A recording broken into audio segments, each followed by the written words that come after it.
All in one ભરેલા શાક માટે મસાલો બનાવીશું અને એકદમ ટેસ્ટી અને સરળ રીતે શાક ભરેલું કઈ રીતે બનાવવું તે આપણે જોઈશું. તો તેના માટે સૌથી પહેલાં આપણે એક કઢાઈ લઈ લઈશું.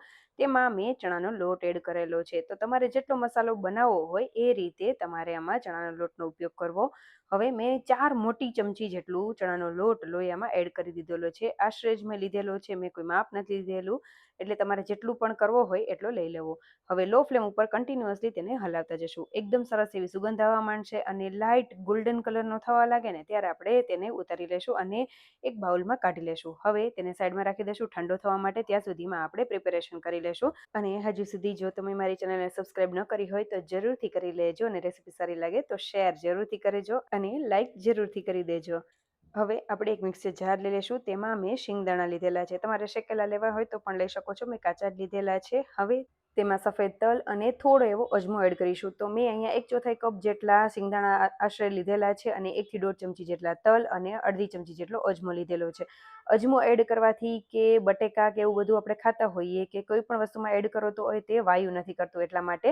હવે આપણે બધી વસ્તુને રફલી ગ્રાઇન્ડ કરી લેશું અને શેકેલા ચણાના લોટમાં આ મિક્સચર એડ કરી દેશું. સાથે ધાણા ભાજી, આદુ, મરચાં એડ કરી દેશું અને સૂકા મસાલા એડ કરીશું. તેમાં લાલ મરચું પાવડર, હળદર પાવડર, ધાણા જીરા પાવડર, સ્વાદ પ્રમાણે મીઠું, હિંગ અને ગરમ મસાલા પાવડર એડ કરીને તેલ એડ કરીશું. તો તેલ આપણે જેટલું જોઈએ એટલું એડ કરતા જવાનું.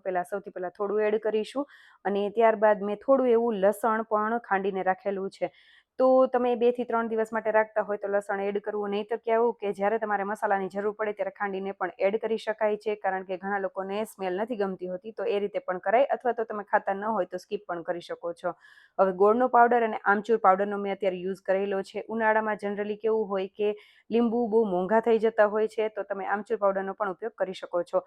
બધી વસ્તુ મિક્સ કરીને આપણે સૌથી પહેલાં ટેસ્ટ કરી લેશું. કોઈ પણ વસ્તુ ખાટું, મીઠું, તીખું બધી રીતે પરફેક્ટ હોય એટલે આપણો મસાલો તૈયાર થઈ ગયો છે.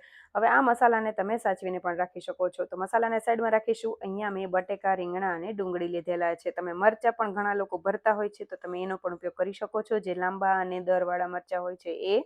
હવે આપણે બટેકાને મેં છાલ કાઢીને રાખી દીધેલા છે સાઈડમાં અને આ રીતના રવૈયા લીધેલા છે. તમે પર્પલ કલરના રીંગણા આવે છે નાના, એ પણ લઈ શકો છો. તો આ રીતે રીંગણાના ઉપરના ડીટીયાનો ભાગ હોય તે થોડો કટ કરીને નીચે આ રીતે ચોરસ જેવા કટ કરી દેશું. છેક સુધી નથી કરવાનો, અડધાથી પોણા સુધી જ કરવાનો છે, જેથી કરીને આખું તૂટી ન જાય. હવે આ રીતે બધી વસ્તુમાં, એટલે કે ડુંગળી અને રીંગણામાં મેં કટ કરી લીધેલા છે. રીંગણાને આ રીતે પ્રેસ કરીને આપણે સરસ એવું દાબીને ભરી દેશું. ડુંગળીને ભરવાની નથી, કારણ કે જ્યારે તમે તેલમાં એડ કરો ને ત્યારે તે ઘણી વખત છૂટી પડી જવા કરે છે, તો તેને ભરવાનો કોઈ મતલબ નથી. મસાલો એડ કરીશું એટલે સરસ એવી તે પણ થઈ જશે. બટેકાને માત્ર મેં ઉપરથી 4 કટ લગાવી દીધેલા છે, એટલે કે ક્રોસમાં કટ કરેલો છે. હવે આપણે મસાલો વધારે બનાવેલો છે, તો તેને એક બરણીમાં સાચવીને ફ્રીજમાં રાખી દેશું અને તેલ જરૂર મુજબ એડ કરવું, જેથી કરીને તે લાંબા ટાઈમ સુધી સારો રહે.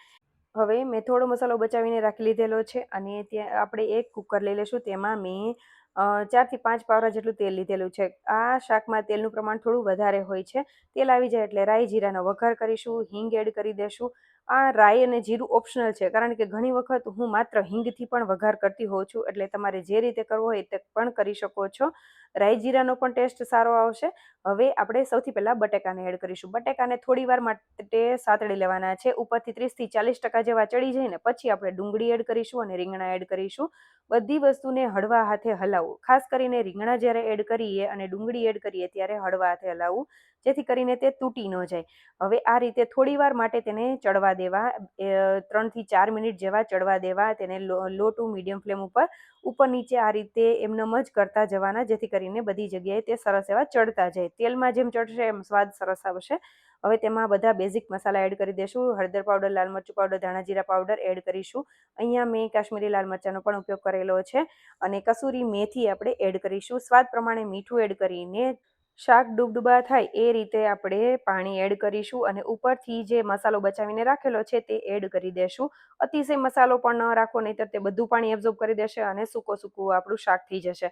હવે 2 થી 3 વિસલ કરી દેશું મીડિયમ ફ્લેમ ઉપર, એટલે આપણું સરસ એવું શાક બનીને તૈયાર થઈ જશે. ઉપરથી ધાણા ભાજી એડ કરીને આપણે હલાવી લેશું.